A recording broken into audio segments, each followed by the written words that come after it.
हृदयं मुनिमानतोऽस्मि। नमोऽस्तु ते व्यास विशालबुद्धे फुल्लारविन्दायतपात्रनेत्रं तेन त्वया भारततैलपूर्णः प्रज्वालितो ज्ञानमयप्रदीपः।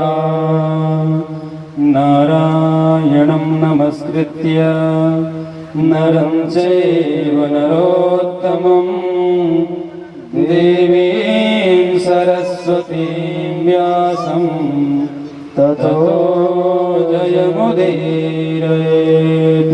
सर्वोपचारार्थे गन्धाक्षतपुष्पाणि समर्पयामि। अथ आरतिक्यम्।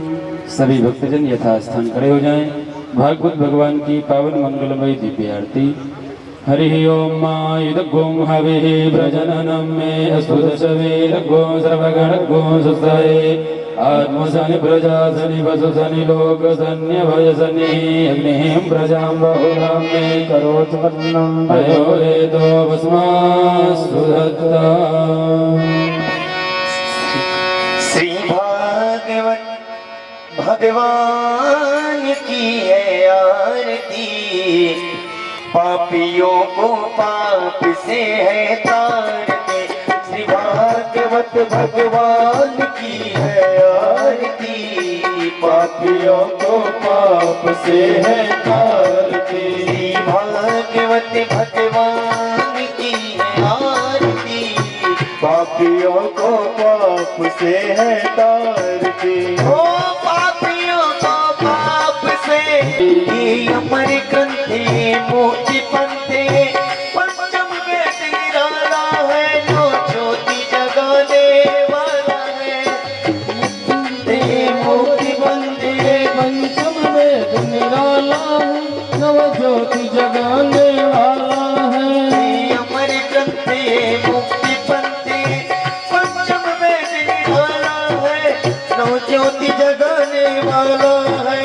हरि नाम यही हरि ध्यान यही हरि नाम यही हरि ध्यान यही हरि नाम यही हरि ध्यान यही जग मंगल की है आरती।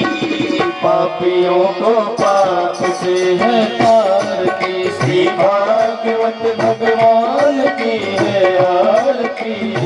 पापियों को पाप से है तारती। शांत गीत पावन पुनीत पापों को मिटाने वाला है। हरि दर्श कराने वाला है। शांत गीत पावन पुनीत पापों को मिटाने वाला है। हरि दर्श कराने वाला है। शांत गीत पावन पुनीत पापों को मिटाने वाला है। हरि दर्श कराने वाला है। सुख करनी या दुख हरनी यहाँ सुख करनी या दुख हरनी यहाँ सुख करनी या दुख हरनी। श्री मधुसूदन की आरती। पापियों को पाप से है तारती। श्री भागवत भगवान की है आरती। पापियों को पाप से है तारती।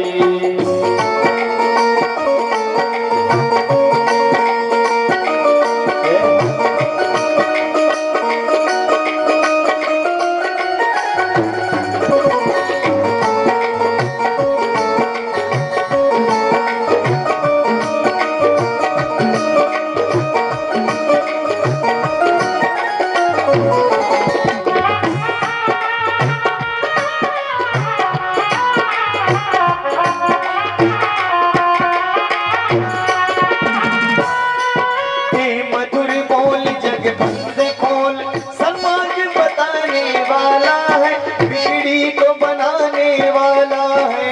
मधुरी बोल जग पंथ खोल समाज बताने वाला है। बिगड़ी को बनाने वाला है। मधुरी बोल जग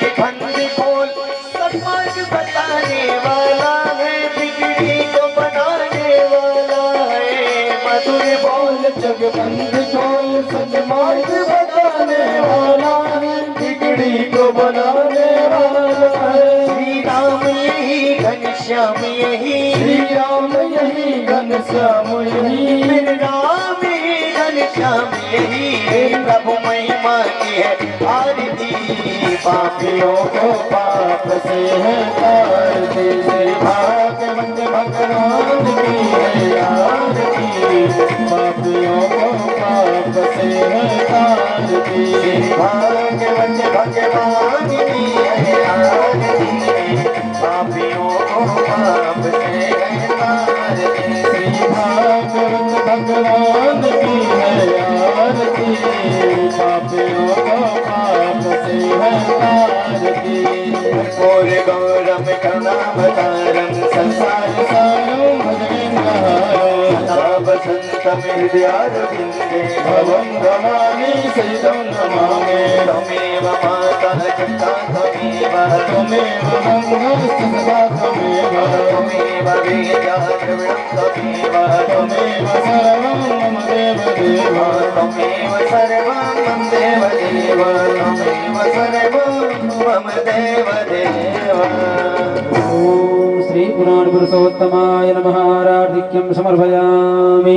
जलेन शीतलीकरणं हस्तो वृक्षाल्यहस्ते अक्षतपुष्पाणि गृहीत्वा मन्त्रपुष्पाञ्जलिः।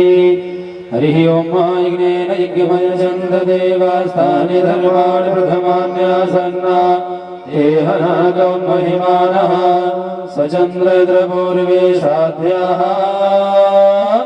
सन्ति देवाः नाना सुगन्धिपुष्पाणि यथा कालो भवानि च पुष्पाञ्जलिर्मया दत्त्वा गृहाण परमेश्वर। मंत्रपुष्पाञ्जलिं समर्पयामि।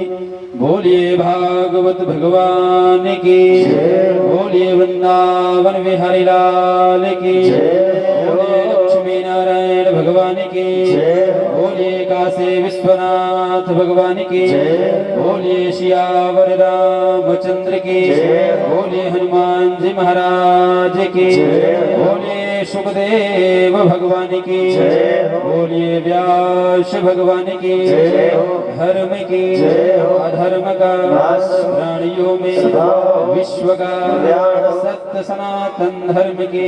ओम नमः पार्वते पते हर हर महादेव। सभी भक्तजन यथा स्थान बैठ जाएं और सभी ग्रामवासियों से सभी नगरवासियों से निवेदन कि आज इस तृतीय दिवस के पावन बेला में भागवत भगवान का व्यास भगवान का पूजन संपन्न हो चुका है। अतः आप सभी भक्तजन यथाशीघ्र ही अपने गृह कार्यों को विराम देकर के कथा पांडव पर आकर के अपना स्थान सुनिश्चित करें। परम पूज्य महाराज श्री के पावन चरणों में हम सभी भक्तजनों का कोटशः नमन बंदन और निवेदन कि आज इस तृतीय दिवस के पावन शुभ अवसर पर अपने श्रीमुख से अमृत रूपी पावन कथा हम सभी भक्तजनों को रसपान कराएं। श्री पूज्यपाद महाराज श्री बोली वृंदावन बिहारी लाल की जय।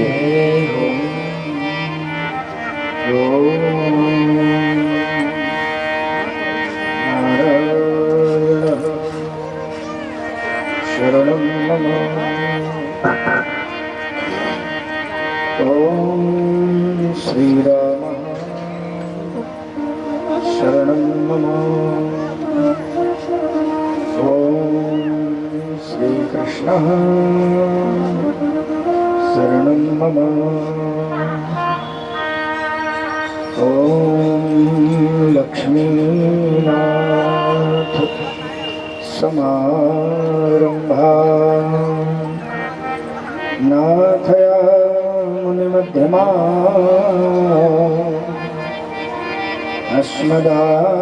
अस्मदाचार्य पर्यन्ता वन्दे श्रीगुरुपरम्परा। वेदान्तार्थ तदाभासं चिरनीर विवेकिनं नमामि भगवत्पादं परमहंसधुरन्धरम् शङ्करं शङ्कराचार्यं केशवं बादरायणं शूद्रभाष्यकृतो वन्दे भगवन्तौ पुनः पुनः नारायणं नमस्कृत्य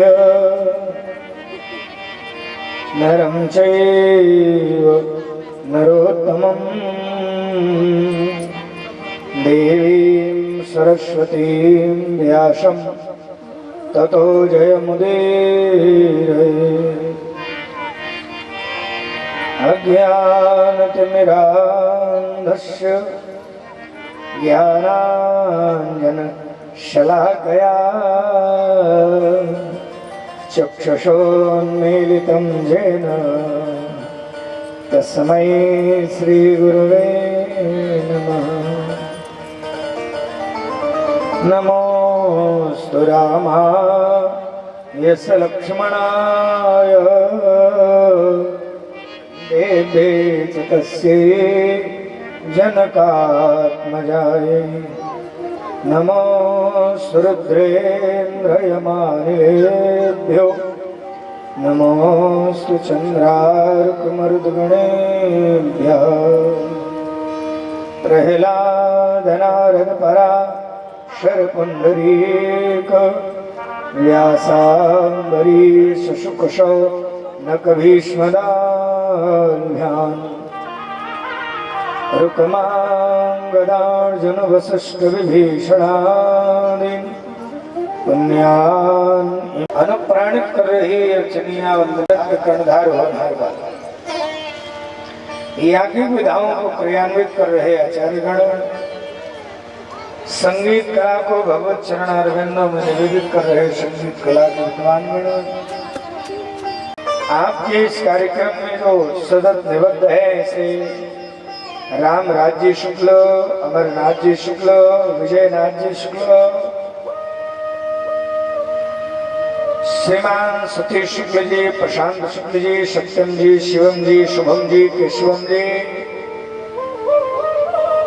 और पूरे शुक्ल परिवार के लोग, अभ्यागत श्रोता महानुभाव, यहाँ सभी विशिष्ट है श्री राम शुक्ल जी और सभी परिवारीजन सब श्रेष्ठ है। सब जी सबका एक साथ अभिनंदन। आए भगवान की कथा में हम सभी सम्मिलित हों उसके पूर्व दो बार अपने मन वाणी अंतःकरण को पवित्र करने के लिए अपनी रचना को रसोमयी बनाने के लिए भगवान को भी इस अपने मंगलमय मंडप में बुलावें कि प्रभु आप भी आ जाइए। और भगवान आते ही है। आपस्तंभ ने एक आचार्य हुए आपस्तंभ, उन्होंने धर्मशास्त्र लिखा है। धर्मशास्त्र के जो प्रणेता है उनका नाम है आपस्तंभ। उसी तरह से धर्म सूत्र उन्होंने लिखा और लोगों ने बड़े बड़े सूत्र लिखे हैं। वात्सायन ने काम सूत्र लिखा है। ऐसे ही भगवान नारद जी से पूछा गया आपने भी कुछ किया, तो नारद जी ने भक्ति सूत्र का निर्माण किया। भक्ति सूत्र में नारद जी से संतों ने पूछा और नारद जी भक्ति सूत्र में कहते हैं कि हमने जब भगवान से पूछा प्रभु आप रहते कहाँ हो, सूत्र है प्रभु रहते कहाँ हो, वैकुंठ में, कहना तब योगियों के हृदय में रहते हो, फिर कहना तब कहाँ रहते हो नाथ, कहना हम बसामि वैकुंठे योगिनां हृदय।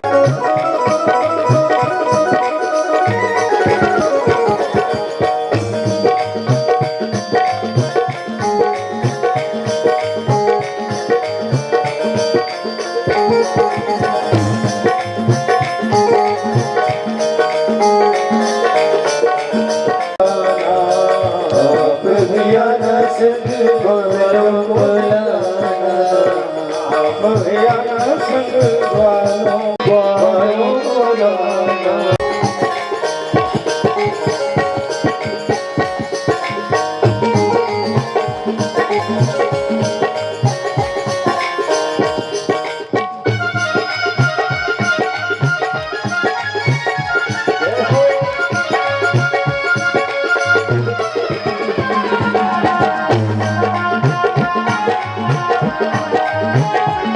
संग गोपियों को लाना, आप भी आना संग गोपियों संग गोपियों को लाना, माखन मिश्री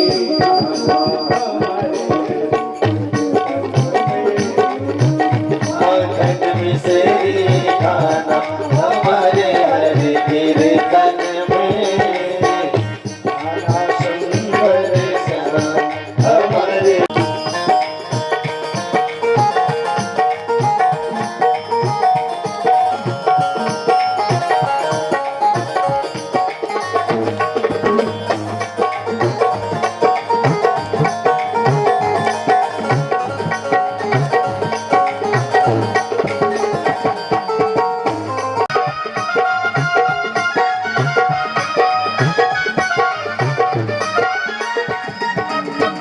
आप भी आना संग राधा जी को लाना, आप भी आना संग राधा जी को लाना, आप भी आना संग राधा जी को लाना, आप भी आना संग राधा जी को लाना, सुंदर रास रचाना हमारे,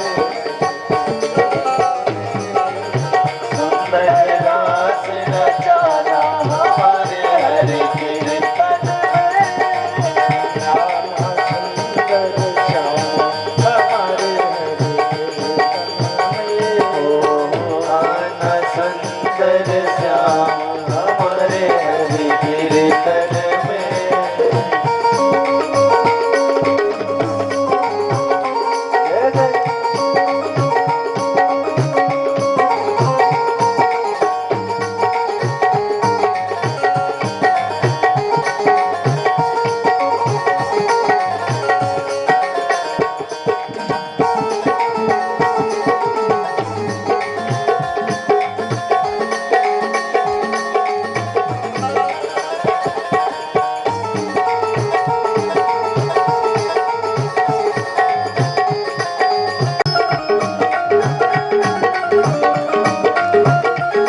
आना सुंदर श्याम हमारे हरि कीर्तन में, आना सुंदर श्याम हमारे हरि कीर्तन में, कीर्तन में, कीर्तन में, ओ कीर्तन में हरि कीर्तन में, कीर्तन में हरि कीर्तन में, कीर्तन में हरि कीर्तन में।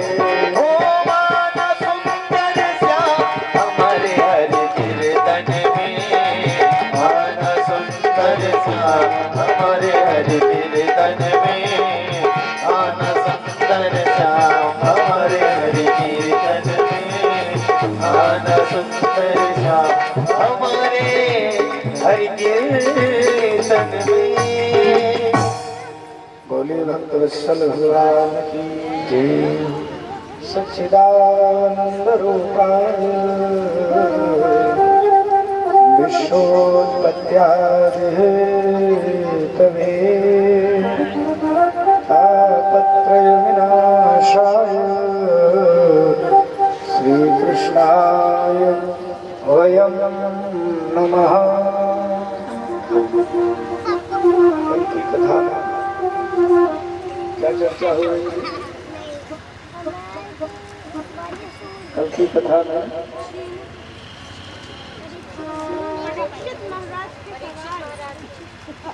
सवाल और जवाब। मानिकर बोली भक्त वत्सल भगवान की। महाराज कल विश्राम के समय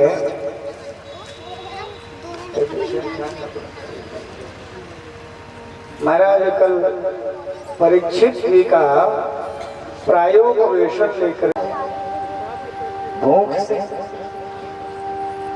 भूख और प्यास सताई तब न गए वहां। ये भूख और प्यास जब सताती है तो बड़े बड़े महात्मा, बड़े बड़े राजा, बड़े बड़े महाराज बर्दाश्त नहीं कर पाते। और यही सहन करने की जो क्षमता है यही संत प्रदान करते हैं। क्या करते हैं? और सज्जनों यही हुआ वहां। महाराज जिस समय प्यास सताई तो महाराज परीक्षित पहुंच गए और वहां उनसे अनजाने में एक अपराध हो गया। और महाराज उन्हें श्राप हुआ और श्राप में भी ये बातें उल्लिखित हैं कि तिलंघित मर्यादा, आपने मर्यादा का लंघन कर दिया। प्यास भी सतावे, भूख सतावे, किसी चीज की इच्छा सतावे, तब भी आप मर्यादा में बने रहिए। वो चाहे लोभ हो, चाहे वो भूख हो, प्यास हो, काम हो, क्रोध हो, अभिनिवेश हो, अविद्या हो, दुराग्रह हो, कुछ भी हो, लेकिन आप मर्यादा का उल्लंघन नहीं करेंगे। ये शास्त्र विधि। और यदि मर्यादा का उल्लंघन कर दिए तब तो कहा श्रृंगी ने तिलंघित मर्यादा। एक बात कहूं, महाराज गंगा जी जाते हैं आप लोग? आपके यहाँ गंगा उपलब्ध ही नहीं है। गंगा जी तो यही है भारत की। महाराज गंगा जी जब जाते हैं तो गंगा जल लेके आते हैं। यहाँ भी रोज उनकी पूजा करते हैं गंगा जी की। लेकिन वही गंगा जी जो सर्व पूज्य है, भुवन पावनी है, संसार का कल्याण कर देने वाली है, यदि वही गंगा जी जब बाढ़ आती है, नहीं देखे बाढ़ जब आती है तो बगल अगल के गांवों में प्रवेश कर जाती है, नहीं बूढ़ जाता है सब, छोटा बघाड़ा बड़ा बघाड़ा सब बूढ़ जाता है। तो क्या करते हैं लोग? उलझ उलझ करके पानी बाहर निकालते हैं, प्रयास करते हैं उनको निकालने का। इसका क्या अभिप्राय है? श्रेष्ठ से श्रेष्ठ व्यक्ति ही क्यों ना हो, लेकिन यदि मर्यादा का उल्लंघन करेगा तो समाज उसे स्वीकार नहीं करेगा। गंगा जी भी जब अपने कोलों का अतिक्रमण कर देती हैं तो महाराज वहीं उनको लोग बाहर निकाल देते हैं। इसलिए कहते हैं तिलंघित मर्यादा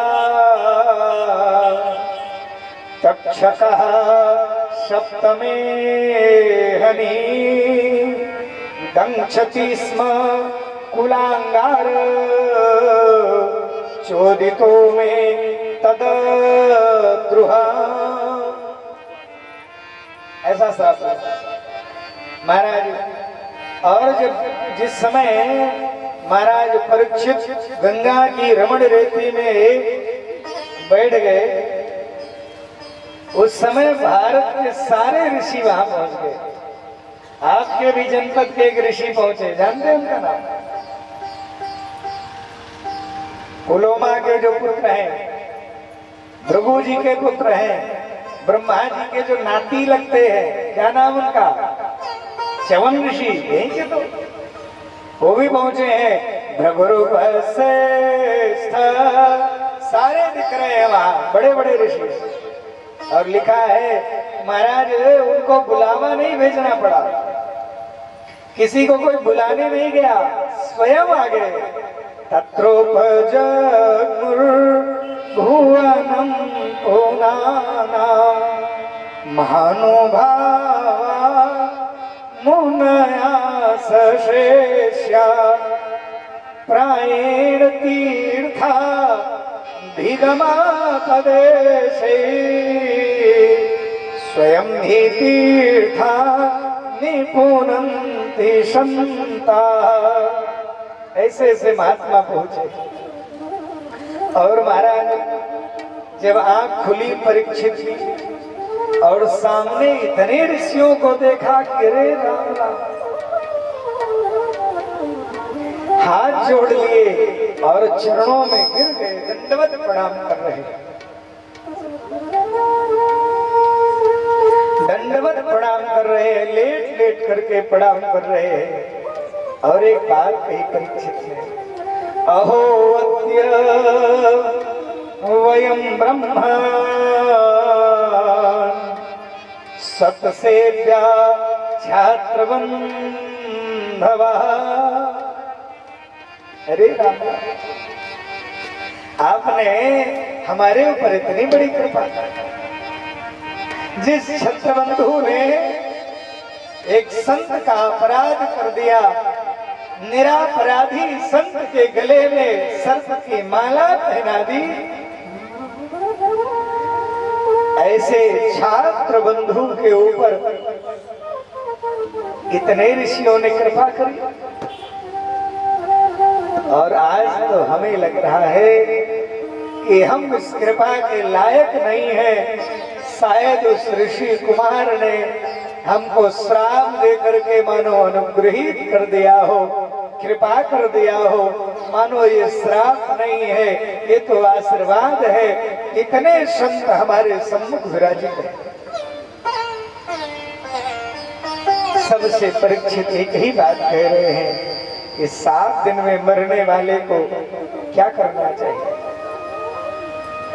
किसी ने बताया कि महामृत्युंजय करो, किसी ने कहा सब चंडी करो, किसी ने कहा कोई अनुष्ठान, सब बता रहे अपनी अपनी तरह से। लेकिन सब में समय ज्यादा लगेगा। 7 दिन ही समय है। तब वहां एक अवधूत वेशधारी कौन, तत्रोपजगमुर भुवनम पुनाना, जिनके आने से ये धरती पवित्र हो रही है। भुवनम पुनाना, कौन आ रहे हैं? हमारा तत्राभव भगवान व्यास पुत्रो। और यहाँ एक शब्द लिखा यदृक्षया, किसी ने बुलाया नहीं है, यदृक्षया, अपनी इच्छा से। जो सुखदेव जी पहुंचे हैं वहां लिखा यदृक्षया, अपनी इच्छा से सुखदेव महाराज वहां पहुंच रहे हैं। और कैसे पहुंच गए? अपनी इच्छा से। गाम माने घूमते हुए, गम धातु है, गमन कर रहे थे, यहाँ वहां घूम रहे थे। गामट मानो अपेक्षा, किसी से कोई अपेक्षा नहीं है उनको। क्या का अलक्षलिंगो, यहाँ अलक्षलिंगा का 2 अर्थ है। अलक्षलिंगा स्त्री पुरुष भेद रहिता, स्त्री पुरुष के भेद से रहित है सुखदेव स्वामी। और क्या है? अलक्षलिंगा माने लोग उनको इतने सुंदर हैं, उनकी घुंघराली अलकावलियां श्याम वर्ण, एकदम कौपीन भी नहीं पहने हैं, बिल्कुल दिगंबर हैं। चारों तरफ से महाराज दिशाएं ही इनकी अंबर है। और प्रलंब बाहु, लंबी बाहुएं हैं, इतने सुकोमल, इतने सुकुमार, इतने सुंदर हैं। यहाँ अलक्षलिंगा का अर्थ ऋषियों ने किया है कि महाराज लग रहा है लोग समझ नहीं पा रहे हैं ये छोरा है कि छोरी है। भगवान इतने सुंदर हैं। अलक्षलिंगा निज लाभ तुष्टो, अपने लाभ में संतुष्ट है, किसी से कोई अपेक्षा नहीं है, भगवान का ही स्मरण कर रहे हैं। अलक्षलिंगो निज लाभ तुष्टो अपने में आनंदित है। और कहा तो इतने बड़े महात्मा है तो लोग तो चारों तरफ होंगे। कहा ना केवल मृतस्य बालैर् अवधूत वेशः। केवल महाराज कुछ ग्वाल बाल कुछ बच्चे पीछे से नंगा बाबा करते हुए चल रहे हैं, बाबा की जय नहीं बोल रहे हैं। ऐसे सुखदेव स्वामी जब पहुंचे तो महाराज सारे लोगों ने देखा, उठ करके खड़ा हो, सब खड़े हो गए और सबने सम्मान किया। और सम्मान के बाद ऋषियों ने इशारा किया, परीक्षित ये जो आए हैं ये कोई साधारण महात्मा नहीं है, ये केवल सम्मान पाने नहीं आए हैं। मानो तुम्हारा कल्याण हो गया परीक्षित।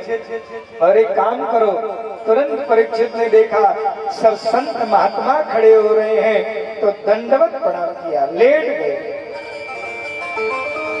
दंडवत प्रणाम किया और प्रणाम करके बात कही, चरणों में प्रणाम किया, आसन लगाए, चरण धुले, माला पहनाई और जैसे शिष्य चरणों में बैठ जाते हैं ऐसे जमीन में चरणों में बैठ गए।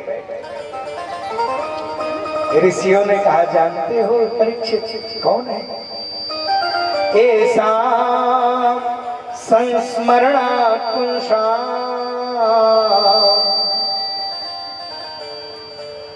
सद्यः शुद्ध्यन्ति वै गृहा। ये ऐसे महात्मा हैं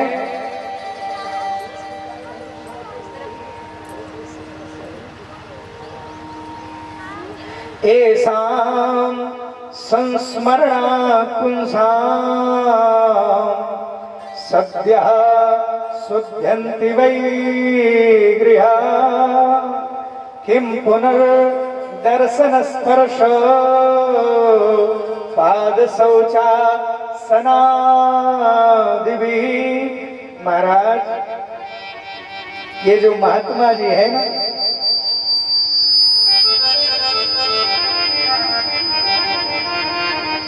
ऐसे महात्मा है कि जिनका नाम स्मरण कर लिया जाए तो घर पवित्र हो जाता है। सद्या शुद्ध्यन्ति वै गृहा।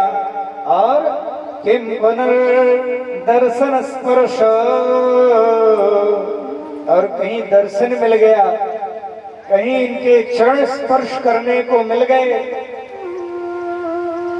तो कल्याण हो जाएगा। समझ गए परीक्षित?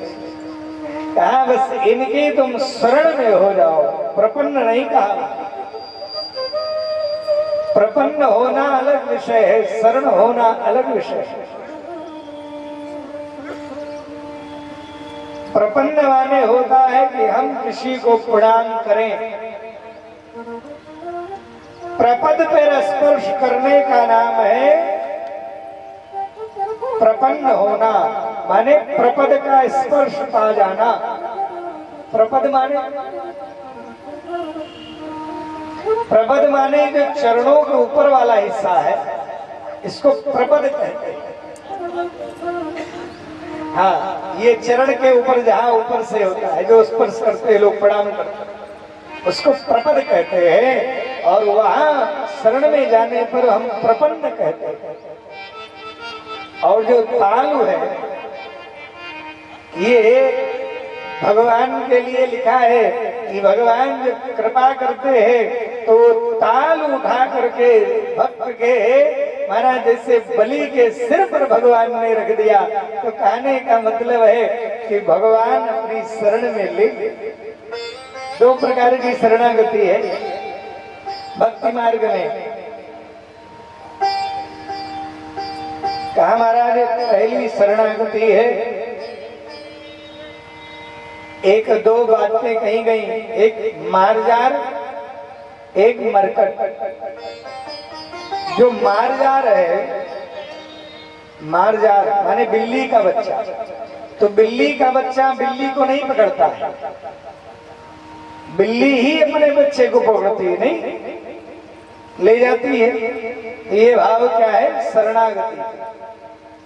और बंदरिया का बच्चा, बंदरिया का बच्चा, बंदरिया का बच्चा बंदरिया को पकड़ता है क्या? अब वहां मां की समस्या नहीं है, इसलिए ये प्रपत्ति है, इसको प्रपन्न कहते हैं। दोनों में ये भेद है, वहां शरणागति है, यहाँ प्रपत्ति है, दोनों में ये अंतर है। तो महाराज यही कह रहे हैं कि प्रपन्नांधम तम, कहा प्रभु हम आपकी शरण में हैं। अंतिम प्रश्न किया, सबसे पूछ चुके हैं। अतः प्रख्यामि संसिद्धे योगिनां परमां गुरो पुरुषस्य यत् कार्यं म्रियमाणस्य सर्वथा। क्या कह रहे हैं महाराज? अतः प्रख्याम, मैं आपसे पूछ रहा हूं, अतः प्रख्यामि संसिद्धे योगिनां परमां गुरो। आप योगियों के भी गुरु हैं। कहा योगियों के भी आप गुरु हैं, इसलिए हम आपकी शरण में हैं। और मेरा एक ही प्रश्न है। क्या प्रश्न है बाबा? प्रश्न ये है,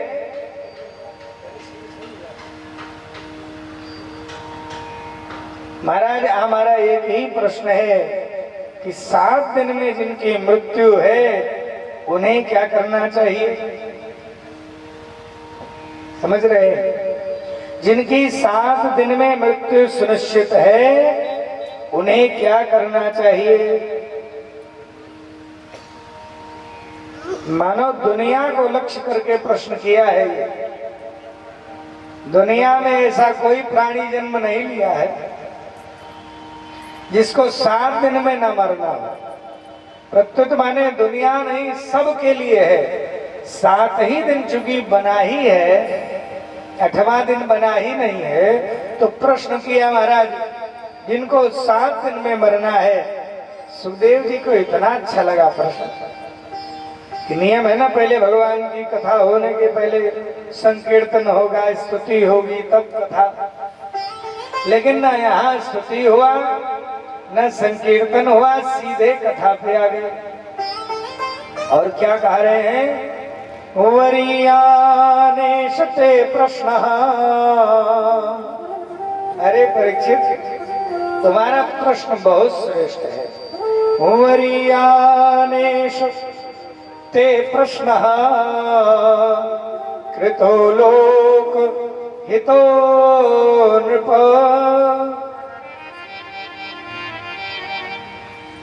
कहा महाराज आपने वरीयानेश, बड़ा दिव्य प्रश्न किया है, श्रेष्ठ प्रश्न किया है। वरीयानेशते प्रश्न कृतो लोक हितो नृप।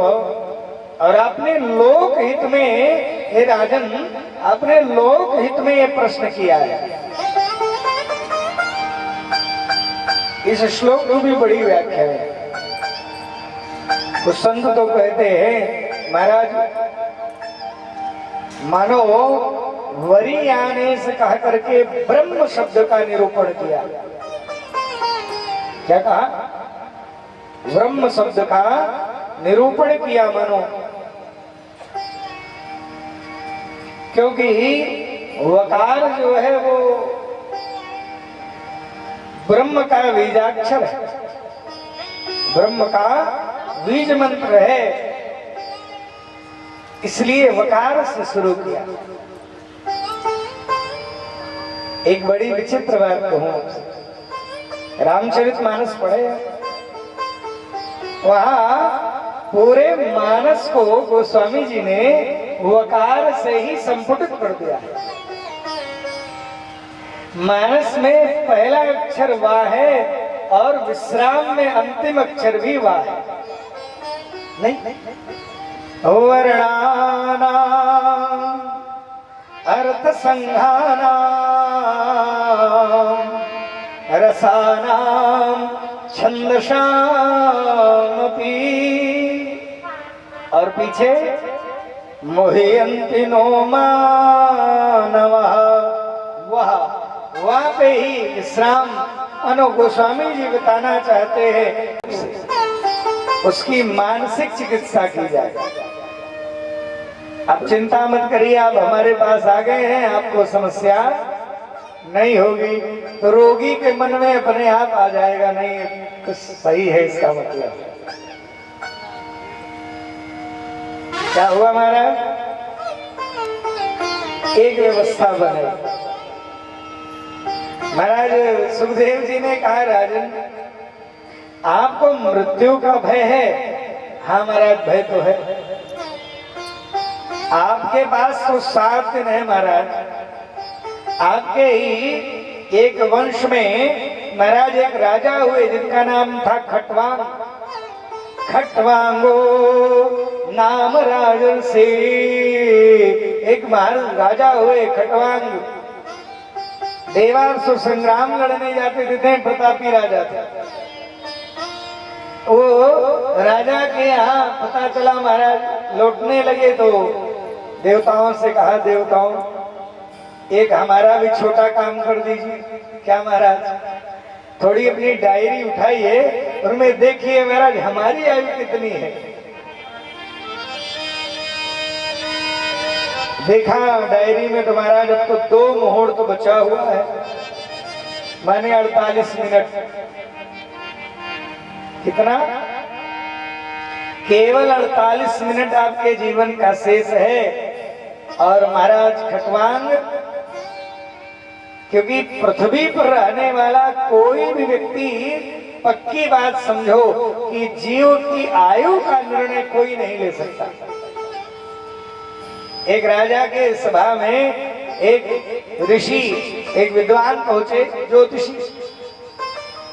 ज्योतिषी जी से पूछा, महाराज हमारी आयु कितनी है? महाराज आपकी आयु 5 वर्ष बची है। कहा अपनी नहीं देखे? कहा देखे हैं। आपकी कितनी है? कहा हम तो जीवेम सरदा सतम, हमारी तो 100 वर्ष आयु है। निकाले तलवार और चल गई।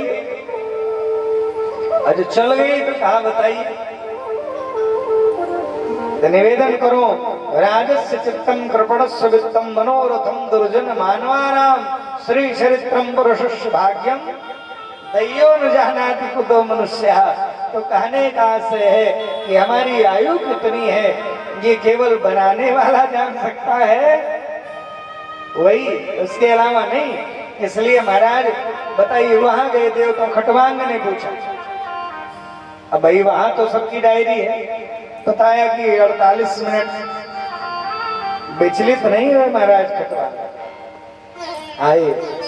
और जब आए सज्जनों तो देखा कि अब यहाँ रुकना तो है नहीं, जितना भी यज्ञ दान पुण्य आदि कर सकते थे कर दिया। और एकांत में एकाग्र होकर के पद्मासन लगा करके भगवत चिंतन करते हुए शरीर का परित्याग किया और भगवत सन्निधि प्राप्त हो गई। राजन, और सुनो, तुम्हारे पास तो 7 दिन का समय है। आप लोग ये मत समझिएगा कि केवल परीक्षित को सांत्वना देने के लिए महाराज सुखदेव जी कह रहे हैं। हमें तो पता ही नहीं है अगले क्षण क्या होगा। फलार्धम नहीं बजाना में विधाता किम करिष्यति, अगला क्षण क्या होगा पता नहीं। निवेदन करूं, ध्यान से समझिए। कहा महाराज एक बात समझो राजन, मृत्यु और मरण में बहुत थोड़ा सा अंतर है। शुक्ल जी बहुत ध्यान से सुनिएगा, नींद तो नहीं आ रही? अच्छा। कहा महाराज मृत्यु और मरण में बड़ा छोटा सा अंतर है। क्या अंतर है? हमारे जीवन की सारी इच्छाएं समाप्त हो जाएं, सारी जिज्ञासाएं समाप्त हो जाएं और हमारा प्राण छूटे, यही मुक्ति है। और हमारे मन में इच्छा बची रहे कि भी 2 मकान और बनवाने रह गए हैं, मन में बचा रह जाए कि अभी तो हम हर जगह ले लिए, अभी राजधानी दिल्ली में नहीं ले पाए मकान, और शरीर छूट गया तो उसी मकान में ही आपका मन लगा रह गया, तो आप मुक्त नहीं हुए। चाहे जितने आप यज्ञ विधान सब कर लीजिए, क्योंकि सिद्धांत पर अपवाद प्रभावी हो जाता है। शास्त्र कहता है, भी आगे चर्चा आएगी, तो कहा इसलिए महाराज जिज्ञासाएं समाप्त करो। कहा जिज्ञासा तो सबसे बड़ी हमारे हृदय में है। क्या है? कहा ये जितना सृष्टि दिख रहा है ये कहां से आया है, और इतनी वैषम्यता इस सृष्टि में, किसी के पास है तो बहुत है, किसी के पास नहीं है तो बिल्कुल नहीं है, किसी के पास महाराज खाने को है तो खिलाने को नहीं है। देने वाले हम, सारी व्यवस्था वाले हम, लेकिन खेत में भाई एक व्यक्ति का अंतर है ही, इतने सांचे लाते कहां से हैं भैया? बड़ा प्रश्न किया। कहा कि इस सृष्टि का उद्गम क्या है, हमें कृपा करके बताइए। तो महाराज जब ऐसा प्रश्न किया तो कहा महाराज सुनो, इसके लिए यजुर्वेद में, शुक्ल यजुर्वेद में संहिता जो है वहां एक मंत्र है, हिरण्यगर्भ समवर्तदाग्रे भूतस्य जाता पतिरेकया शादधार द्यामुते मां कस्मै देवाय हविषा विधेमो। अग्रे समवर्तत हिरण्यगर्भाः, कुछ अंडाकार दिखा, और उसी में सारी प्रकृति महाराज लग गई, और बहुत समय बाद उन्हीं को विराट पुरुष कहते हैं, उसी को एनर्जी कहते हैं, या उन्हीं के विराट पुरुष के ही बहुत समय बाद विचार आया कि एको हम बहुत श्यामो, मैं ही कुछ करूं। उन्हीं की नाभि कमल से ब्रह्मा उत्पन्न हो गए। ब्रह्मा भी चारों तरफ देख रहे थे, कुछ नहीं दिख रहा था, तो महाराज चार मुख हो गए उनके, और चार मुख वाले ब्रह्मा जी के मन में विचार आया कि मैं आया कहां से भाई, मेरा भी तो कोई कार्य है तो कोई कारण होगा भाई। कार्य और कारण का अन्योन्याश्रित संबंध है, कार्य बिना कारण के संभव नहीं है, बिना फल के फलानुसंधान के कार्य संभव है ही नहीं।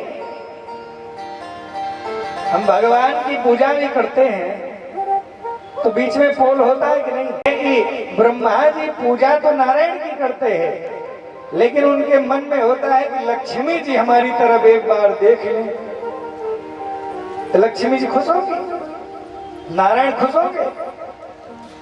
कोई आपकी बड़ी आओ भगत करे और ध्यान उसका पंडिताइन की तरफ हो कि पंडिताइन हमें मिल जाए, तो भाव क्या होगा? यही तो क्या लिखा है महाराज, यह कटाक्ष केवल भगवती लक्ष्मी के कटाक्ष के लिए। और लक्ष्मी क्या चाहती है? लक्ष्मी जी तो चाहती है कि जो नारायण की शरण में है, हम तो उसके ऊपर कृपा कर ही देंगे, उसको हमारे पास केवल नहीं ध्यान देना पड़ेगा। अच्छा, हम लोग बड़े विचित्र हैं, आरती करते ना, क्या आरती करते हैं? जब आरती करते हैं तो किस लिए करते हैं? क्या है लाइन शुक्ल जी?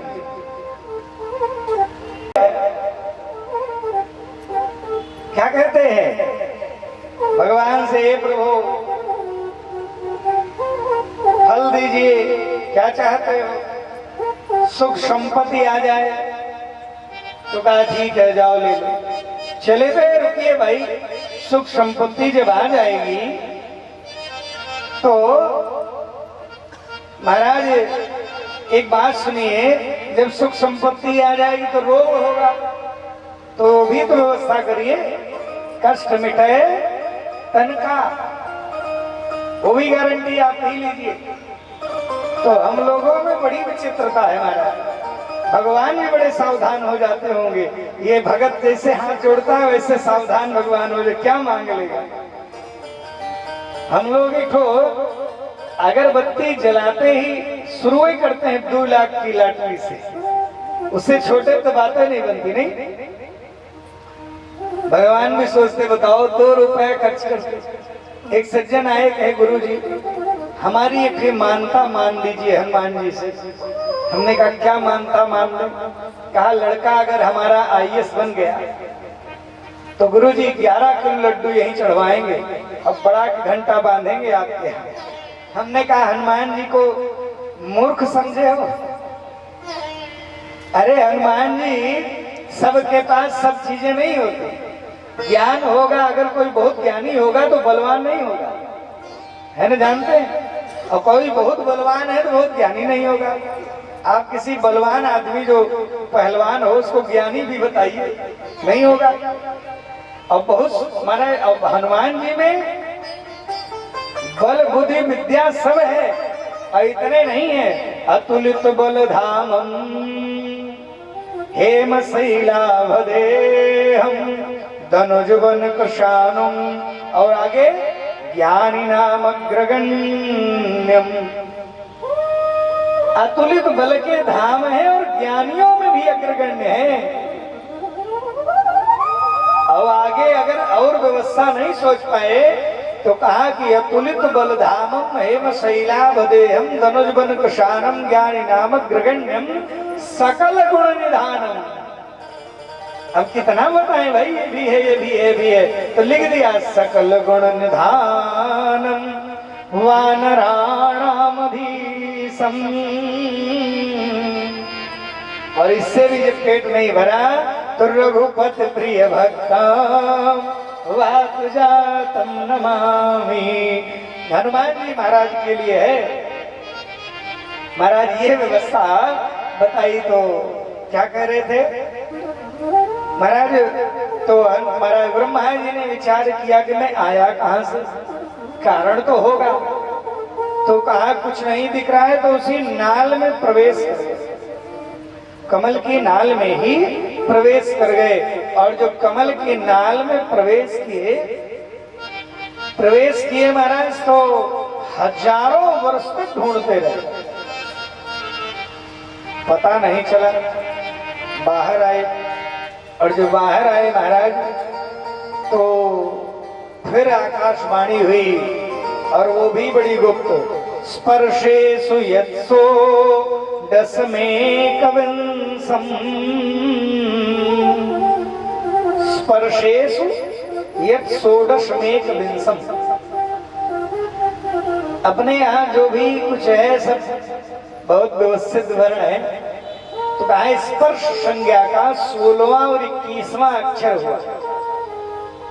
अब भागवत पढ़ना है तो व्याकरण भी पढ़ना पड़ेगा, नहीं तो स्पर्श क्या समझेगा व्यक्ति, है?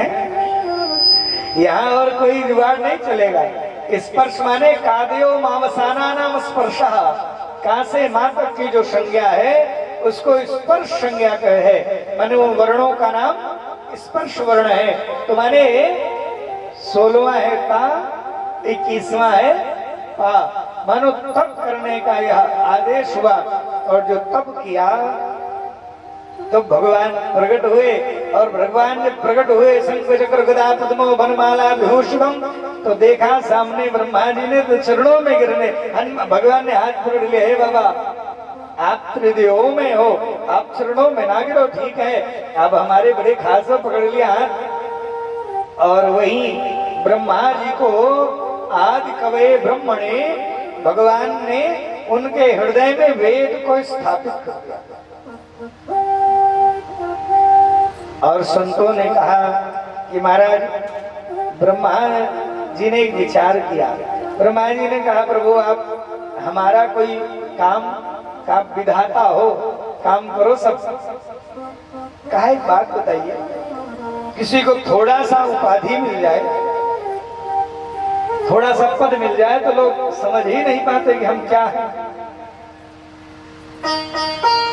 नहीं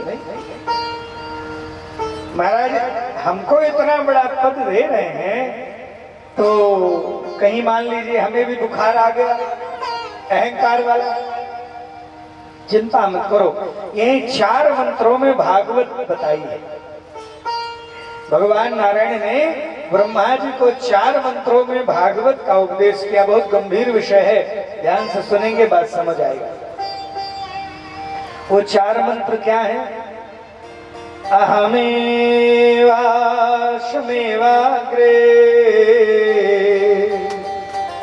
नान्यत् यत् सदृशतरा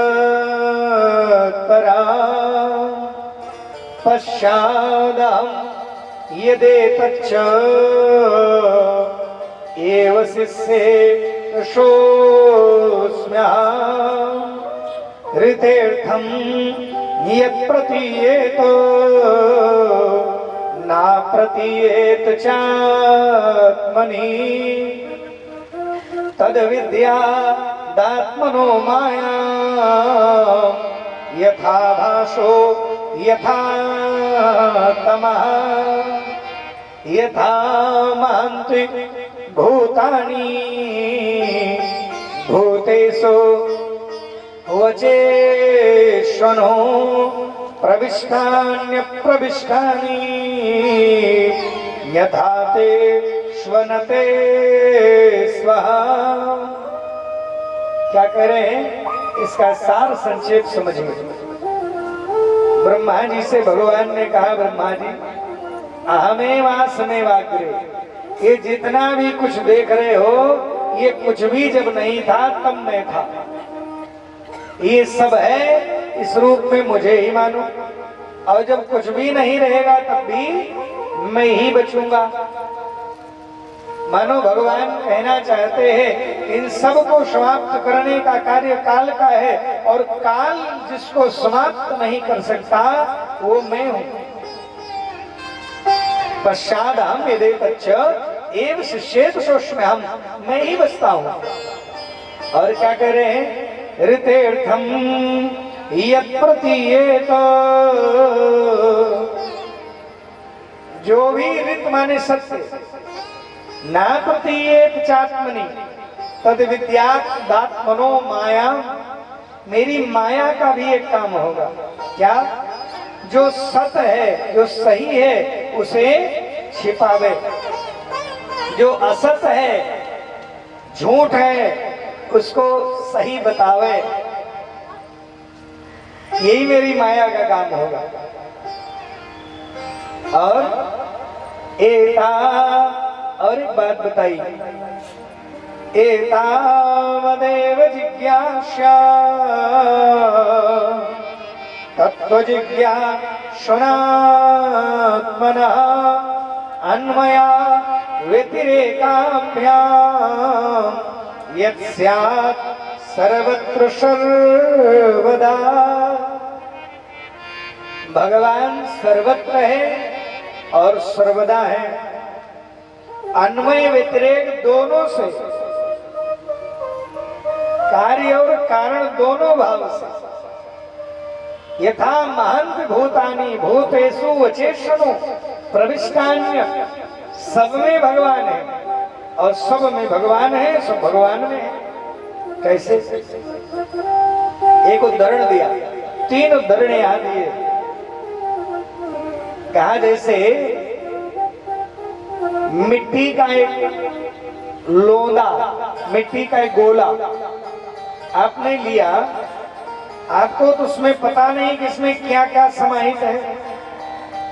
ये तो कुंभकार के संकल्प के अधीन है कि इसमें गिलास बनेगा, कि सुराही बनेगी, कि कुल्हड़ बनेगा, कि कुछ हाथी घोड़ा बनेगा। ये तो अभी, लेकिन है उसी में। आप लिए और उसी मिट्टी से कुछ को महाराज हाथी बना दिए, कुछ घोड़ा बना दिए, कुछ को कुल्हड़ बना दिए, कुछ को और सारे उपकरण बना दिए। कुछ देर खेल हुआ, अब मन बदल गया आपका, तो अभी जो आपका बना हुआ जो है, जितना भी सामान है उसमें क्या है? मिट्टी। पहले था अभी बना हुआ है फिर भी मिट्टी है। और मन आपका बिगड़ा, आप उठाए और जो घोड़ा हाथी सब इकट्ठे कूट दिए लेकर के, क्या बचा? मिट्टी। पहले भी मिट्टी था, ये संसार के रूप में भी मिट्टी है और नहीं रहेगा फिर भी बचेगा। ऐसे ही भगवान पहले थे, संसार के रूप में हैं और नहीं रहने पर भी वही बचेंगे। अब प्रविष्टानी, भगवान ये भी कहते हैं किसी में नहीं है। हो सकते हैं ना कि महाराज अगर पेड़ में भगवान है और पेड़ गिर गया आंधी में, तब तो भगवान चले गए होंगे। हो सकता है नहीं? अगर घर में भगवान है और घर गिर गया मान लो, तो भगवान तो कैसे बचेंगे? इससे हैं गए हैं पत्नी के सहित की रही, इनको भी एक दिन दिखाइए। हाँ नहीं, एक दिन ले जाइए, दिखा के ले आइए। जैसे 4 धाम ले गए, ऐसे एक दिन सिनेमा हॉल भी दिखा दीजिए भाई, वो भी विचित्रता ही तो है। हाँ महाराज, ये पीछे से लाइट जाता है और पर्दे पे, बड़े भारी पर्दे पर सब पिक्चर चलता रहता है। तो महाराज वो लाइट जब पड़ता है तो एकदम सत्य अनुभूति होती है कि झूठा लगता है, होता है ना? कुछ लोग तो रोने लगे। भगवान सब में रह करके भी नहीं है। और कहा हमें, हमारी एक बड़ी इच्छा हो गई, क्या? आप अगर लड़ लेते हमसे, क्या कहा? लड़ लेते तो कहा सुनो, हम लड़े ठीक नहीं लगेगा, एक काम करो, लड़ने की व्यवस्था करो, ले आने। तब तक ये पहुंच गया, कहाँ ले आने जाएंगे, बस सुनी से उलझ जाना, काम हो जाएगा। और लगा भगवान को गाली देने, कहाँ ले जा रहा है? हमारी पृथ्वी है और हम कश्यप नंदन प्रकाल संध्या, तू कहाँ जंगली जानवर हमारी पृथ्वी ले जा रहा है? भगवान ने कहा बोलना ठीक नहीं अभी। क्यों? क्योंकि अपने कार्य की सिद्धि करनी है।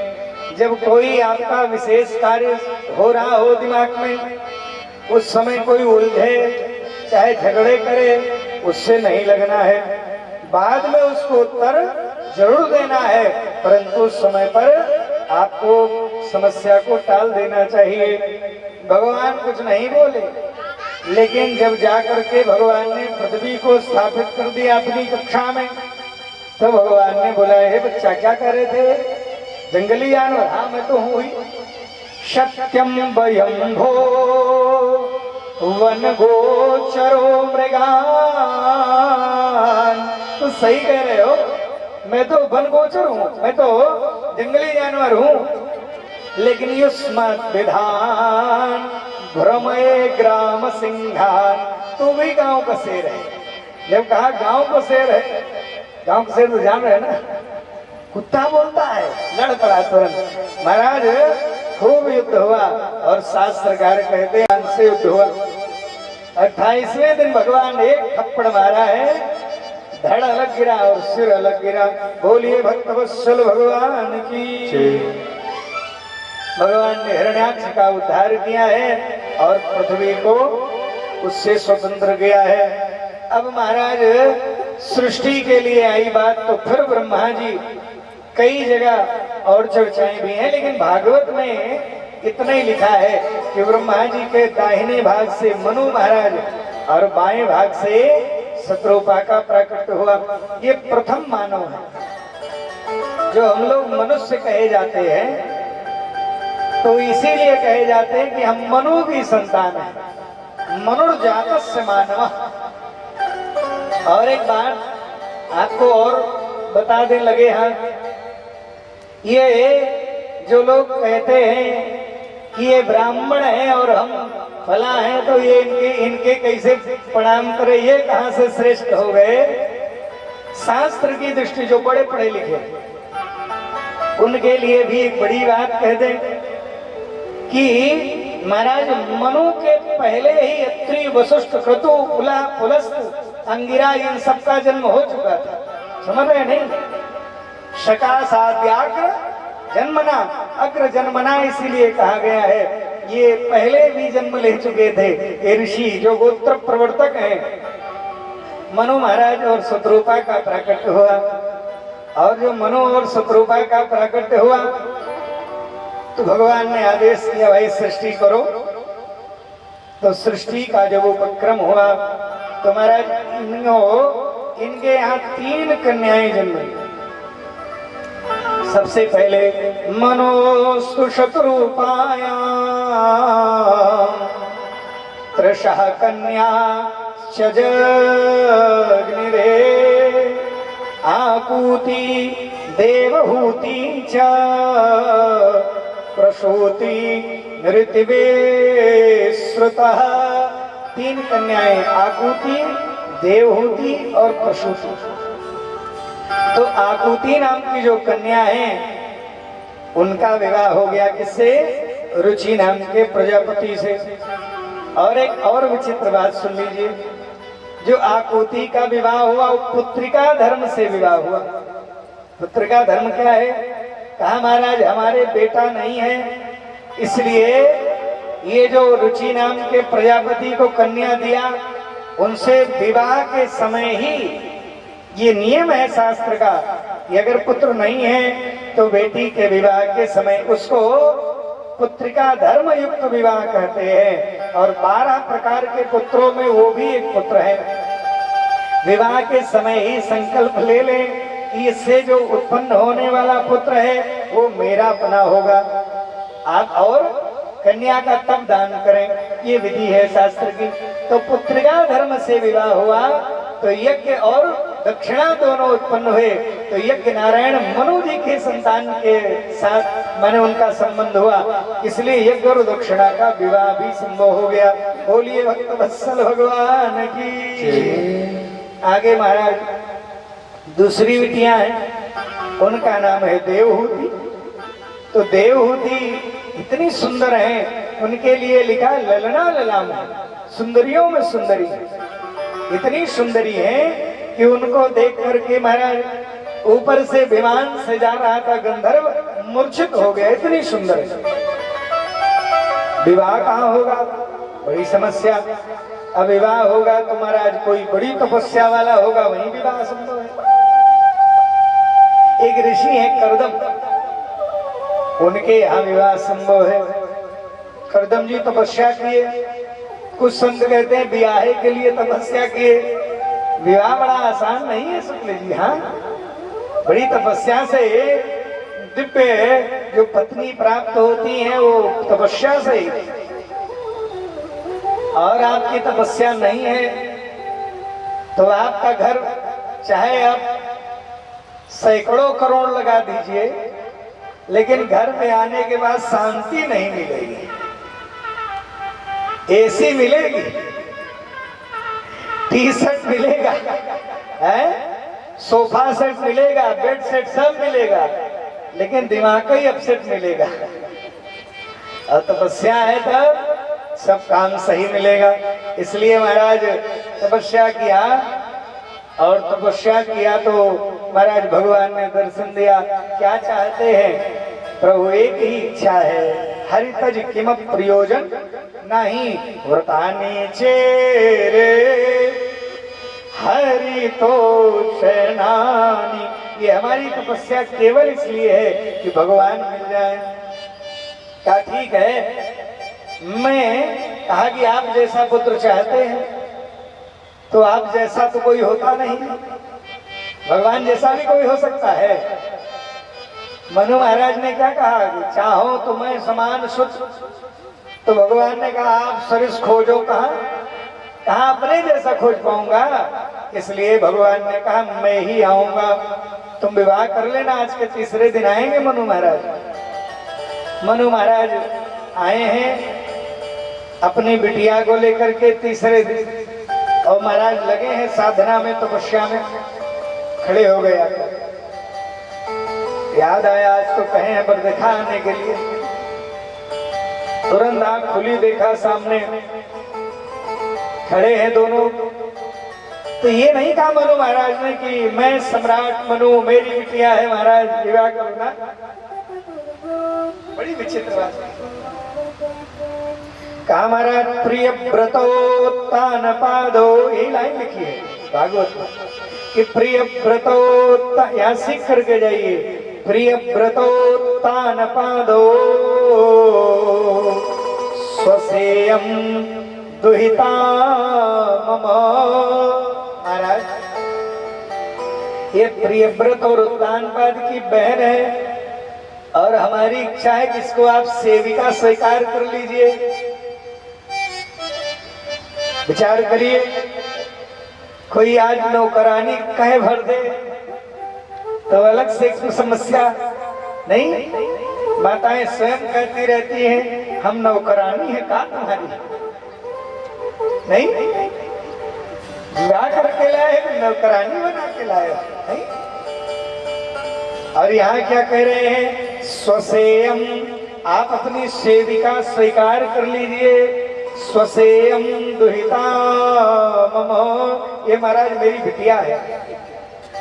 क्या चाहती है, का आन्वीक्षन्ति पतिम युक्ता, ये पति युक्त होना चाहती है। वयशील गुणादिभि, इसका वय उम्र भी हो गया है और आचरण भी आ गए हैं, गुण भी आ गए हैं, इसलिए विवाह कर लीजिए। विचार करिए, करदम जी ने कहा एक शर्त है हमारी, मानोगे तब विवाह करेंगे। आप सोचिए, सम्राट मनु, पृथ्वी के एक क्षत्र सम्राट, ससुर हो जिसके, देवहूति माने सुंदरियों में सुंदरी, अप्सराएं भी लज्जा हो जाती हैं उनके सामने, लज्जित होती हैं, ऐसी सुंदरी जिनके साले प्रियव्रत उत्तानपाद जैसे महारथी, वो कह रहे हैं शर्त है हमारी, विवाह तब करेंगे जब हमें एक पुत्र हो जाएगा, तब हम यहाँ से छोड़ के चले जाएंगे साधना के लिए। क्यों कर रहे हैं ऐसा, मानो कहना चाहते हैं कि जो एक पुत्र है वो इसलिए कि भगवान ने आने के लिए कहा है। माने विवाह हमारी व्यसनों की पूर्ति नहीं है मैया, ध्यान से सुनना।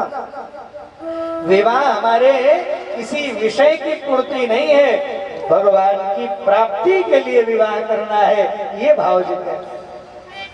जो विवाह होता है तो वहां संकल्प होता है, महाराज ये लक्ष्मी रूपी कन्या विष्णु रूपी वर को दे रहा हूं, किस लिए, धर्म सिद्धि के लिए ले रहा हूं। विचार करिएगा, तो वहां भी कह रहे हैं एक पुत्र होगा सबसे चला जाऊंगा जंगल। क्या ठीक महाराज, दे दिया कन्या को और सज्जनों कन्या को दे दिया, कन्यादान हुआ, लौट करके आए, लौट करके आए हैं महाराज, जैसा कहा था सेवा करेंगी वैसे सेवा करेंगे। केवल एक दिन विवाह हुआ था और दूसरे दिन आंख बंद किया भगवान को धन्यवाद देने के लिए। तो हुआ क्या, धन्यवाद देने के लिए आंख बंद किया और समाधि लग गई। और सज्जनों जब समाधि लगी, एक दो दिन की नहीं, 500 वर्षों की समाधि लग गई। जो ललना ललाम सुंदरियों में सुंदरी थी वो डंडा लेके चलने लगी। आंख खुली, जब तक आंख खुली तो कहा देवी आप कौन, आज के समय में पूछ के देख लीजिए। तो महाराज कहा आप कौन, तो कहा याद है विवाह किए थे। अरे देवी धन्य हो, आप ही के कारण मेरी साधना संपन्न हुई। और सुनो देवी, पति की तपस्या में पत्नी का आधा होता है ना, मैं पूरी तपस्या आपको दे रहा हूं। कहा क्या करेंगे, लेकर जाओ इसमें स्नान करो, बहुत पाँव में तकलीफ ना हो तो ठीक से बैठो। कहा कि महाराज जाइए और इसी सरोवर में स्नान करिए। तो गए स्नान के, जैसे स्नान के लिए डुबकी लगाई, हजारों स्त्रियां जिनके शरीर से कमल जैसी सुगंधी आ रही है, महाराज मल मल करके स्नान कराई और जब प्रकट हुई निकली बाहर तो देखा हो जैसे स्वरूप था वैसे ही आ गई। और बाहर देखा दिव्य था, एकदम दिव्य माधुर्य, दिव्य लावण्य, दिव्य शौच, एकदम सब दिव्य है। महाराज आप स्वयं स्नान किए और दिव्य हो गए। महाराज और कोई आदेश? कहा देवी तुमने बड़ी प्रतीक्षा करी है, तुरंत ध्यान किया, कामक विमान का संकल्प लिया। कामक कामनाओं से जो गमन करता है ऐसा कामक विमान महाराज बुलाया है, इसमें सारी व्यवस्थाएं उपलब्ध है। दोनों पति पत्नी प्रविष्ट हो गए और दोनों जब आरूढ़ हुए चले महाराज 100 वर्ष तक वो कामक विमान उसी सुमेर की तलहटी में डोलता रहा। कहा था एक बेटा होगा, 9 कन्याएं हो गई, अंतिम में एक पुत्र भी हुआ जिसका नाम है कपिल देव। बोलिए कपिल भगवान की जय हो। भगवान कपिल देव जी पधारे, 9 कन्याएं हुई। ये बात जब ब्रह्मा जी को पता चली कि भगवान कपिल देव के रूप में आए हैं, तो ब्रह्मा जी अपने 9 बेटा, नारद जी उस समय थोड़ा घूमने चले गए थे, हवा तो घूम रहे हैं, कहाँ सेटिंग बनी। महाराज यही हुआ, 9 बेटा को लेकर के पहुंच गए कहाँ? करदम जी के यहाँ। करदम जी के यहाँ 9 पुत्रों को लेके गए और भगवान का दर्शन किए, लौटने लगे तो करदम जी ने एक निवेदन किया। महाराज एक निवेदन है क्या? कहा ब्रह्मा जी आपके ये 9 बेटा हैं, हमारी 9 बिटिया हैं, यही हो जाए। आपको भी बड़ी दिखवारी करना पड़ेगा, हमको भी, का फायदा, यही दोनों मामला फिट हो जाए। ठीक है, तो यही हुआ महाराज, विवाह 9 का हो गया। मरीचे कलाम प्रादा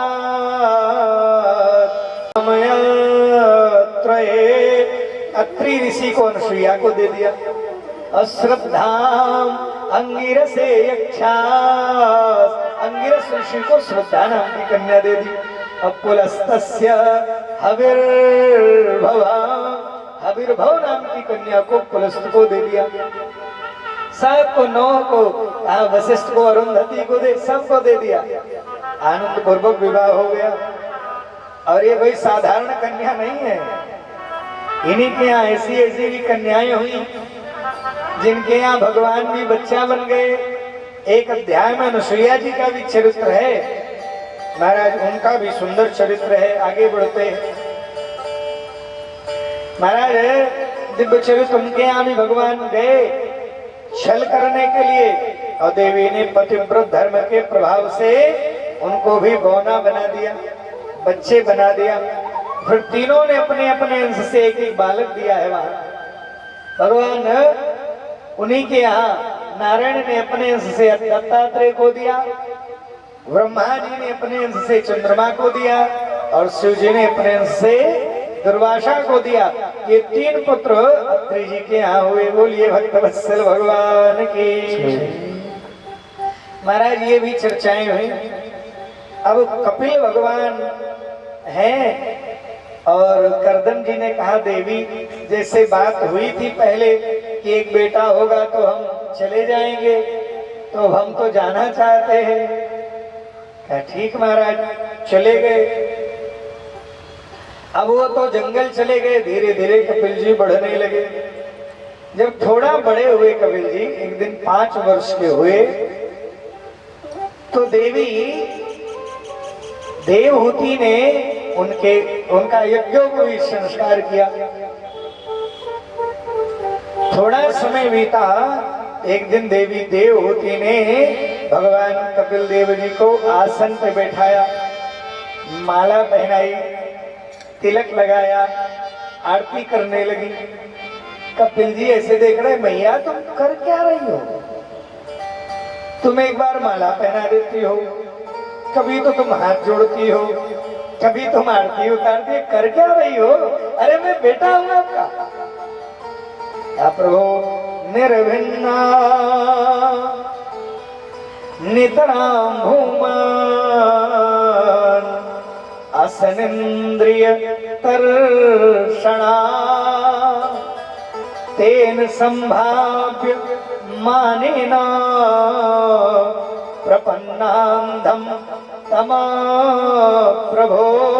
हे प्रभो हम आपके प्रपन्न हैं और सुनिए ये आप किसी के बेटी बेटा नहीं हो। निर्विघ्ना नितरा आप भूमन हो। ये सारी सृष्टि भी आप ही से, ये सारी सृष्टि भी आप ही से आई है। कहा महाराज ये सारी सृष्टि आप ही से है। और निर्भिन्ना नितरां भूमान और हम असनिंद्रिय तर्षणा हम इंद्रियों की तृष्णा में जो व्याकुल जीव हैं। तेन संभाव्य आपकी संभावना मात्र रही हमारे यहाँ नौ कन्या आ गई, 10वें आप आए, फिर भी इंद्रियों की तृष्णा नहीं जाती। हमने निवेदन किया था ये त्वग इंद्रिय अलग चाहती है, ये नासिका अलग चाहती है। नासिका माने जीभ ने स्वाद लिया है कभी एक बार। आपके बालकपन में मिठाइयों की इतनी वैरायटी नहीं थी, नहीं। लड्डू कभी खाया तो क्या आनंद आ गया, पूरे गांव में बताए होंगे कि आज इनके यहाँ लड्डू बन गया। नहीं, जो यहाँ वृद्धजन उपस्थित हैं सब जानते हैं लड्डू कहीं बन गया होगा तो बड़ा ऐश्वर्यशाली आदमी रहा होगा। तो लड्डू खाया तो आनंद आया, थोड़ा समय बीता तो लड्डू में भी आसक्ति नहीं रही। अब तो सब जगह बन रहा, हाँ ठीक है। बर्फी खाया तो और अच्छा लगा, फिर रसगुल्ला खाया तो क्या आनंद आया। नहीं, ये इंद्रियों का स्वाद है। फिर आप उत्तरोत्तर इंद्रियां मांगती ही रहती हैं, इससे अच्छा, फिर उससे अच्छा, फिर उससे अच्छा। ये तृप्त होने वाली नहीं है। कान एक बार सुन लिया तृप्त हो गया, नहीं, इसको रोज नए नए सुनना है। आंखें एक दृश्य देख ली ना, इसको और नए नए दृश्य दिखाना, यही ना होता है। तो कहा ये इंद्रियां तृप्त होने वाली, इनको कोई विषयों के भोग से तृप्त कर ही नहीं सकता। इसलिए कह रहे हैं असनिंद्रिय तर्षणा ना। और आप कह रहे हो मैया, और एक बात कहूं, हमें तो सबसे बड़ा आश्चर्य यही लग रहा है कि सतम्भ्रते में जठरेण नाथ कथम नयस्यो दरये तदासी। हमें सबसे बड़ा आश्चर्य ये है कि दुनिया में कौन ऐसा है जो आपके गर्भ में नहीं है। दुनिया तो आप ही के गर्भ में है, और पता नहीं कैसे आप मेरे गर्भ में आ गए। इसलिए मेरी एक ही प्रार्थना है कि आप हमारा मार्गदर्शन करिए, हमारी मुक्ति का उपाय बनाइए। मैया क्या चाहती हो? कहा प्रभु हमें मुक्ति दीजिए। कहा मैया किसकी मुक्ति चाहती हो? कहा इस संसार से हमारा ये शरीर मुक्त हो जाए। भगवान कपिल देव कहते हैं मैया हमें समझ नहीं आ रहा तुम चाह क्या रही हो। कहा तम त्वं गताहं शरणं शरण्यं तम त्वं गताहं शरणं शरण्यं तम त्वं गताहं शरणं शरण्यं तम त्वं गताहं शरणं शरण्यं शोभेत्य संसार करो उद्धारं शोभेत्य संसार करो उद्धारं जिज्ञासायां प्रकृतिं पुरुषस्य जिज्ञासायां प्रकृतिं पुरुषस्य नमामि सधर्मविदाम्बरेशं नमामि सधर्मविदाम्बरेशं नमामि धर्म विदाम वरिष्ठम, आप ब्रह्मविद वरिष्ठ हो, इसलिए हम आपकी शरण में हैं। क्या चाहती हो? कल्याण चाहते हैं, अच्छा मुक्ति चाहते हैं, तो कहा मैया मुक्ति हो जाए। कपिल देव कहते हैं मैया शरीर की मुक्ति होती ही नहीं है। कहा शरीर की मुक्ति होती ही नहीं है, तो ही है। इसलिए आत्मा के मुक्ति के विषय में सोचना भी ना समझिए। क्यों? क्योंकि आत्मा के विषय में शास्त्र कहता है अजः नित्यम शाश्वतोयम पुराणे ना हन्यते। हन्य आत्मा नहीं है, कान आत्मा नहीं है, आंख आत्मा नहीं है। कभी कभी आंख फूट जाती है, लोगों की जिंदा रहते हैं नहीं, कान नहीं सुनाई पड़ता फिर भी जीवित रहते हैं, नाक से सूंघना बंद हो जाता फिर भी जीवित रहते हैं, हाथ टूट जाता फिर भी जीवित रहते, कट जाता फिर भी जीवित रहते हैं। तो न हाथ आत्मा है, न पांव आत्मा है, न पेट आत्मा है, न हमारा कान नाक मुंह कुछ भी आत्मा, दांत कुछ नहीं है आत्मा। आत्मा शुद्ध है, मुक्त है, शाश्वत है, चिन्मय है, अविनाशी है, नष्ट होने वाला नहीं है, उसका एक भी इंच कम नहीं होता। इसलिए मैया आत्मा न जजानम न मनुष्यति। तो कहा भैया ये मन बड़ा चंचल है, मन ही मुक्त हो जाए। कहा भैया बात तो यही है, मन है मनुष्याणाम बंधन और मुक्ति का कारण है। कैसे एक ही काम दो कर सकते हैं? क्या नियम समझो।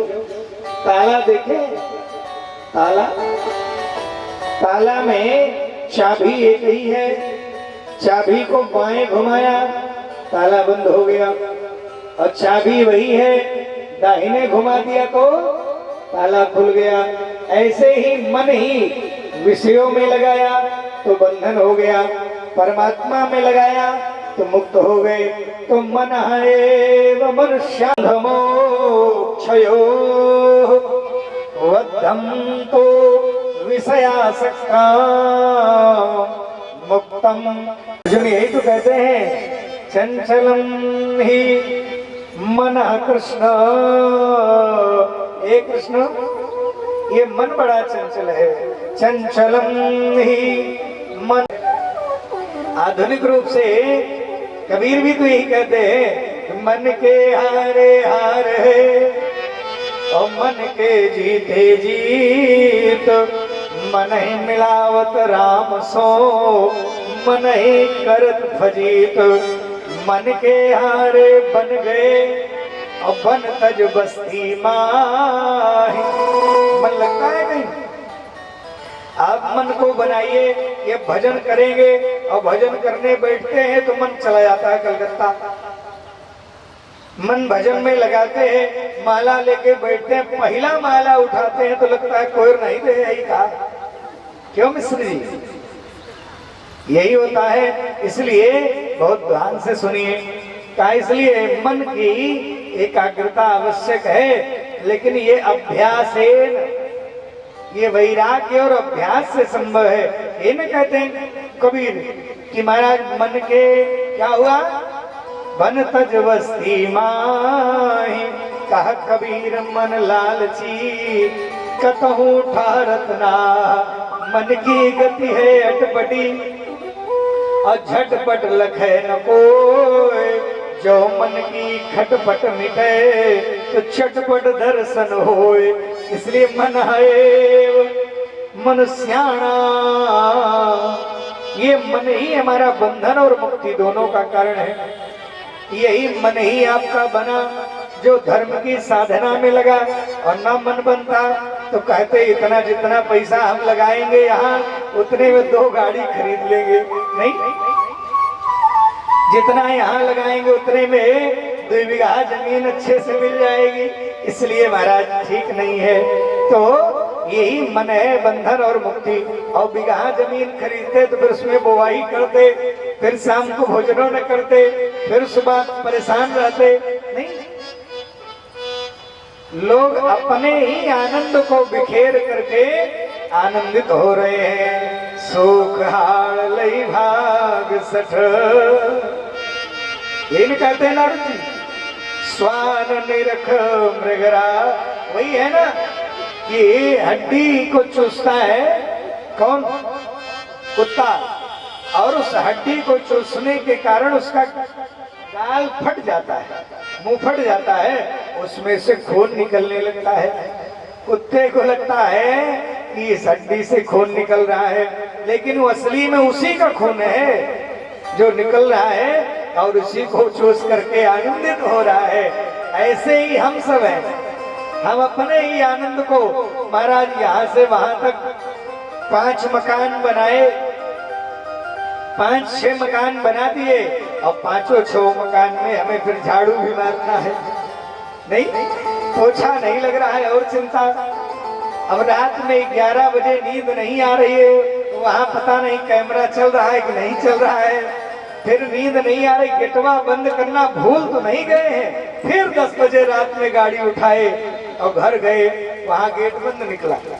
यही ना है तो कहा, इसलिए मन है मनुष्याणाम कारणम बंध मोक्षयो। यही बंधन और मुक्ति दोनों का कारण है। तो कहा भैया यही मन आप एकाग्र करो। तो कहा भैया मन ही तो है जो नहीं लगता है। तो भगवान कपिल देव जी सांख्य शास्त्र में कुछ नियम बताए, मन कैसे एकाग्र होगा। पहला नियम समझिए, जिताशनो। यदि आप मन एकाग्रित करना चाहते हैं तो सबसे पहली क्रिया आपको करनी पड़ेगी, आपको आसन जीतना पड़ेगा। अब 2 मिनट में पांव दर्द करने लगता है, कहीं यहाँ पांव फैला रहे हैं, कहीं वहां पांव फैला रहे हैं, कहीं हाथ ऐसे सीधा कर रहे हैं, मन लगेगा। जब आसन नहीं जीत पाए तो परमात्मा को जीतने का विषय छोड़ दीजिए। सबसे पहले तो एक आसन पर एकाग्र होकर के एकांत में बैठने का अभ्यास करिए। जब आसन लगने लगे, कोई भी आसन में बैठना शुरू कर दीजिए, तब दूसरी प्रक्रिया शुरू होगी। ये पहले योग करने लगता, अब योग छोड़ दी, योगा हो गया है। नहीं, योग के नाम पर अब जो हो रहा है ठीक है, वो भी सही है, एक्सरसाइज भी ठीक है, लेकिन योग की एक लाइन में भी नहीं पहुंचेंगे जो शीर्ष वाले हैं। वो भी पहली लाइन सुन लीजिए योग की, जो पातंजलि योग भाष्य में लिखा है। पहली लाइन, पहला सूत्र लिखा है, योगस्य चित्तवृत्ति निरोधा। क्या पहली लाइन है? चित्त वृत्तियों के निरोध का नाम ही है योग। चित्त वृत्तियां घी में फंसी हैं, है? कितने प्रोडक्ट हैं, यही नहीं समझ पा रहे हैं। इसलिए निवेदन करो, ध्यान आपका चला गया होगा, बस इतने से मतलब है। कहने का आशय है कि हमारा मन कहाँ लगे। मैया ने जब कहा तो भगवान कपिल देव कहते हैं, जिता सुनो। दूसरा, जित श्वासो। जो आसन जीत लो तो श्वास जीतने का प्रयास करो। प्राणायाम प्रतिदिन करना चाहिए और 3 बार सभी को करना चाहिए। ये कुंभक रेचक और पूरक विधि जो है उसकी प्राणायाम करने से मन एकाग्र होगा। इसलिए जिताशनो। दूसरा, जित श्वासो। तीसरा, जित संगो। संग जीतने का प्रयास करिए। एक बात कहूं भैया, दुनिया में जितना भी अच्छाई और बुराई आती है वो संग के कारण आती है। आप अपने जैसे मित्रों के साथ रहेंगे वैसी प्रवृत्तियां आप में जागृत होने लगेंगी। आइए, हम अपने पास से नहीं कह रहे, मतलब ये ना समझिएगा, गीतोपनिषद के ये सूत्र है। संगात संजायते कामः, संग के कारण ही कामनाएं उत्पन्न होती हैं। आप जंगल में रहिए, कहीं ना जाइए तो आपका मन कहीं नहीं जाएगा। मड़ई बनाए बड़ा आनंद आ रहा था, लेकिन आप निकल के एक दिन शहर में आए, वहां घर देखे तो लगा कि ऐसे घर बन जाता तो क्या आनंद आता, और घर भी बन गया। तो फिर आप एक मित्र के यहाँ गए, उसके यहाँ बड़ा सुंदर सुंदर पेंट लगा था। आप अपने दिमाग में बैठा लिए कि अब की दीवार बने तो ऐसे पेंट होगा, पेंट भी लगाए। फिर आप निकले एक मित्र के यहाँ, देखा कि इनके यहाँ बड़ी सुंदर लाइटिंग लगी है, अब की समय आएगा तो हम भी लगाएंगे। ये कामनाएं कहाँ से आई? संगात। हम कपड़े चाहे जैसे घर में रहते हैं सब आराम कपड़ा पहनते हैं, लेकिन बाहर निकलते हैं तो जैसे लोगों के बीच में जाना है वैसा वस्त्र धारण करते हैं। क्यों? क्योंकि संगात संजायते कामः। आप 4 दिन शराबियों के साथ बैठिए, 5 दिन इतनी महत्ता शराब की बता देंगे कि ये तो समुद्र मंथन से निकली थी, है ये तो औषधि है, इसमें इन औषधियों का प्रयोग होता है, इनमें एक सज्जन इतना महात्म्य बताए कि आपको लगने लगेगा कि शराबे में सारा गुण है, हम तो अवगुणी बने हैं। इसीलिए हमारे यहाँ 5 उग्र पापों में नशेड़ियों के साथ रहना भी महापाप है।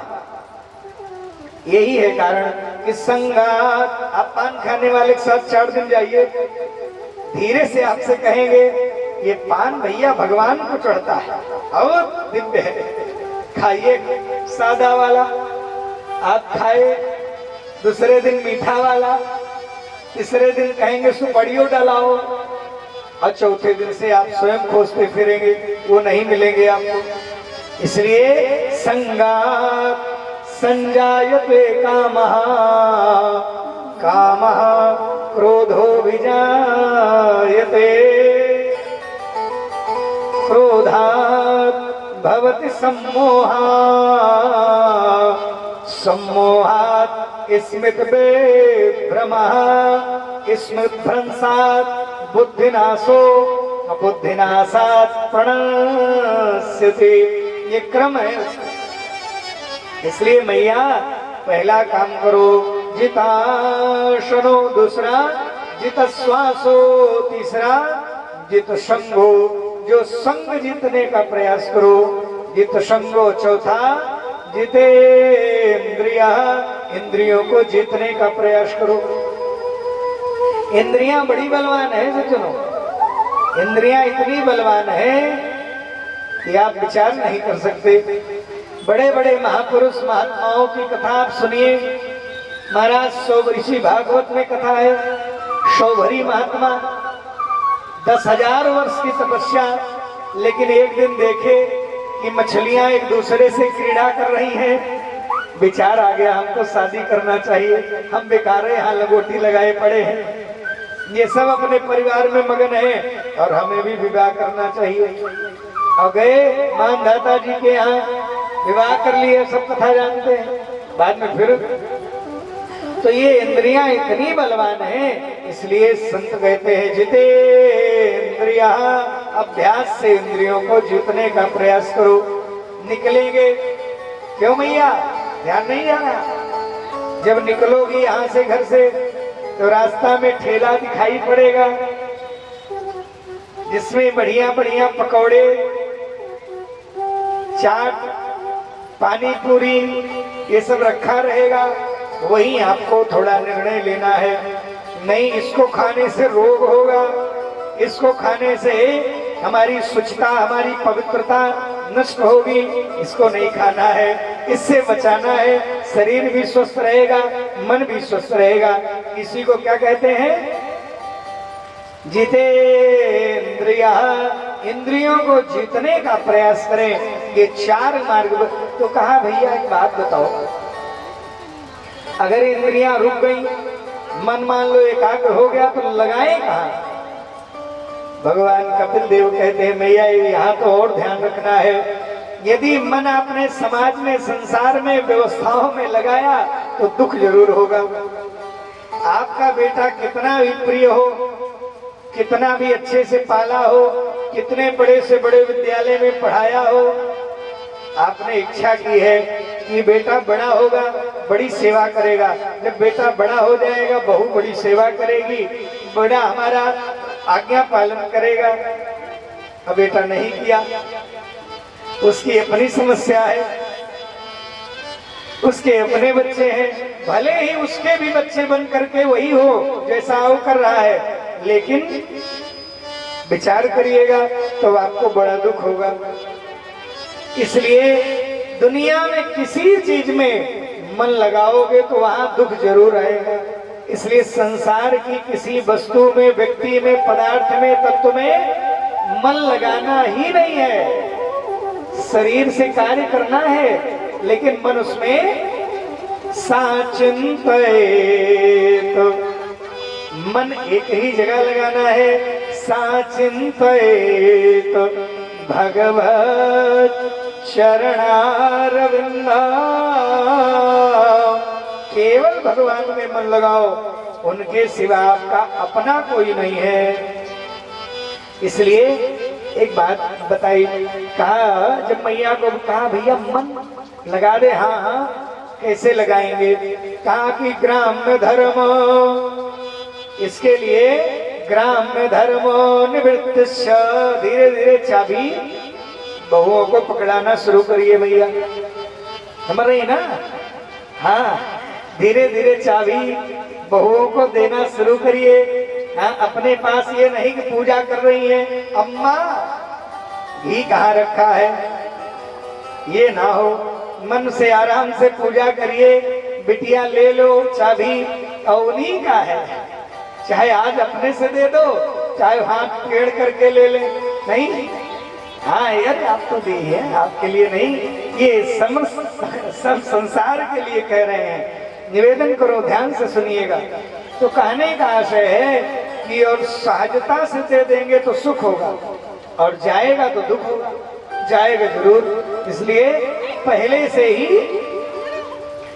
अगर आप तड़पते रोगी में थोड़ा पैसा खर्च कर दिए तो मन में सुख होगा।